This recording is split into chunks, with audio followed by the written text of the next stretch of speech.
stereo.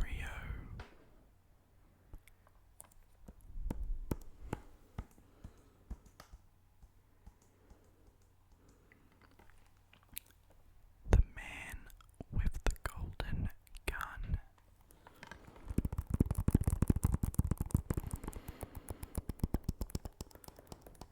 This movie is very bizarre, especially if you are familiar with James Bond, the franchise.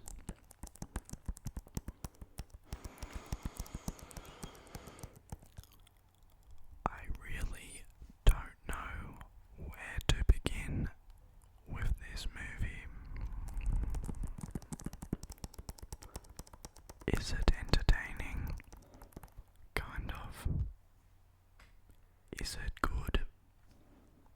Absolutely not. Is it fun?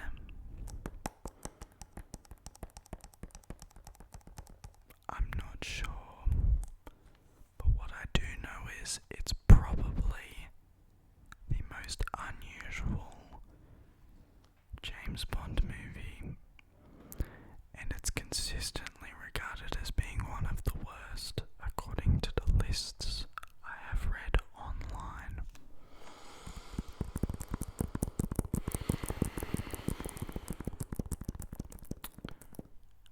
As usual, I am going to read the back of the Blu-ray, but first, let me sip my coffee.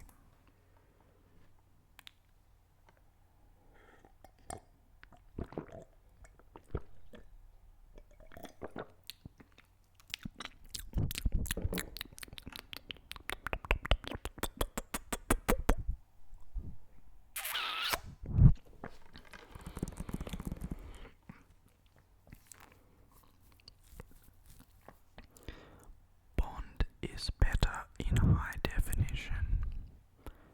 James Bond has been marked for death, and he'll need all his lethal instincts and seductive charm to survive in this action-packed adventure. Roger Moore returns as Agent 007 and faces off in a deadly game of cat and mouse with assassin Francisco Scaramanga, who is played by Christopher Lee, featuring a wild automobile chase through Bangkok and Bond's stunning confrontation with an entire martial arts school. The Man with the Golden Gun delivers non-stop excitement. Reading the back just then reminded me of a few things in this movie that I would love to discuss. As mentioned, Christopher Lee is in this movie infamous for his 70s horror movies and for playing Lord Saruman in the Lord of the Rings franchise.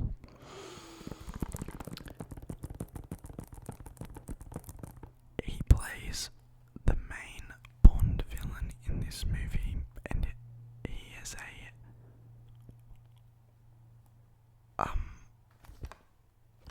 a hitman who charges $1 million per kill, and he has 3 nipples.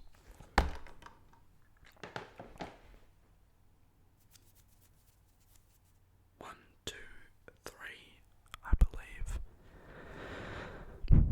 This is revealed dramatically multiple times in the movie, and I'm not sure if it's for comedic purposes or if it's to add mystique to his character. Honestly, a lot of the moments in this movie feel like comedy that is completely missing the mark in a way that it almost becomes funnier than the original joke that was intended, but then it leaves you wondering, was that intentional? An example of this is Christopher Lee's sidekick, Nick Nack, who was played by Hervé Villechaize. While I watched this movie, I did a bit of research on Hervé Jean-Pierre Villechaize. I believe that's possibly how you pronounce it. I'm definitely butchering it.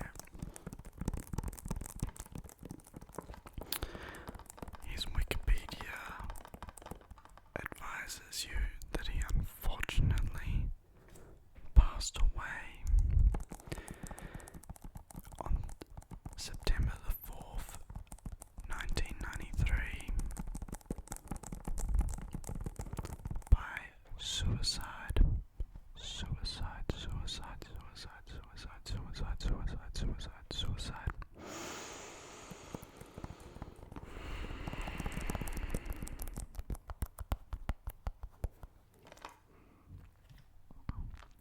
Now back to the movie.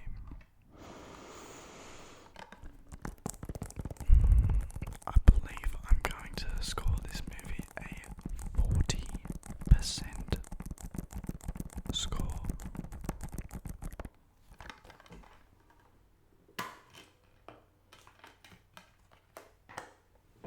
However, it's probably my favourite James Bond movie due to how bizarre it is. It is so weird. There's scenes that are like psychedelic 60s, even though it came out in 1974.